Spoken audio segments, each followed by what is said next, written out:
So I've heard you talk about two or different states that we've got, and the two that come to mind is fight and flight. Oh yes, yeah. So there's others. Would you care to just Yeah, explain a bit more around that for us? Yeah, it's interesting that in doing the research, well, everybody knows about fight or flight. You either stick your head in the ground, or stick your head in the sand, or run away from a situation, or you come out with your fists and or your voice and you lash out. But there's two other phenomena, and what we discovered in the research was that they are actually connected to the 4 reward hormones that the brain has to reward us for surviving. And without going into that, which is the dose model that we have, there's a direct correlation between them. And so, of course, it makes sense that if there's 4 main reward hormones that reward us for behaviours, there's probably 4 reactions to sudden threat to life.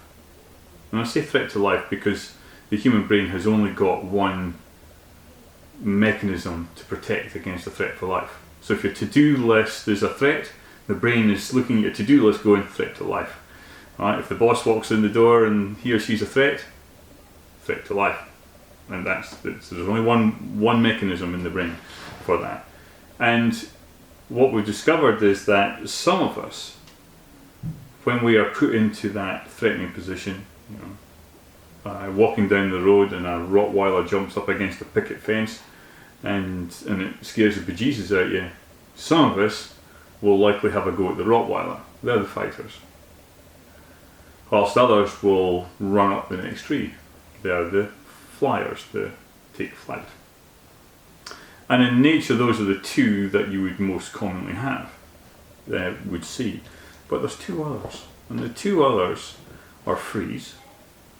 That's your proverbial rabbit in the headlamps. See that play out all the time.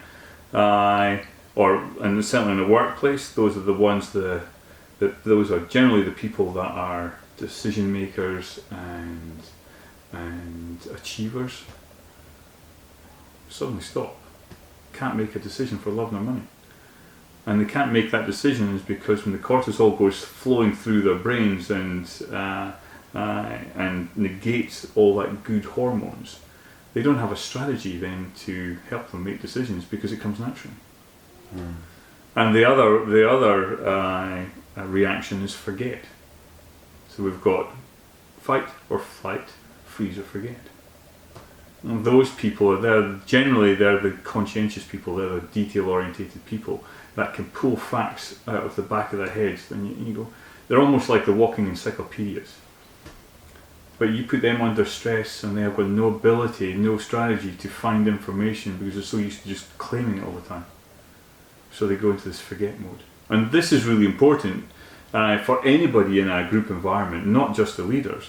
Because if you see your peers, or a leader sees anybody in the team lashing out or running away from problems or going quiet or withdrawing within themselves or not taking any action or just forgetting what everything is or what they're supposed to be doing, the question that we should be asking ourselves is then, what's the stressor around them at that point in time that's putting them into this state? No point in having a go about the behaviour. Because that's only as an outcome of something else that's going on behind the scenes, and it's that will just exacerbate. Absolutely. Yeah, if you have a go at somebody who's fighting, you're likely to be the victim. Or if someone's forgetting, normally very competent, and they're forgetting, you're just going to make them worse.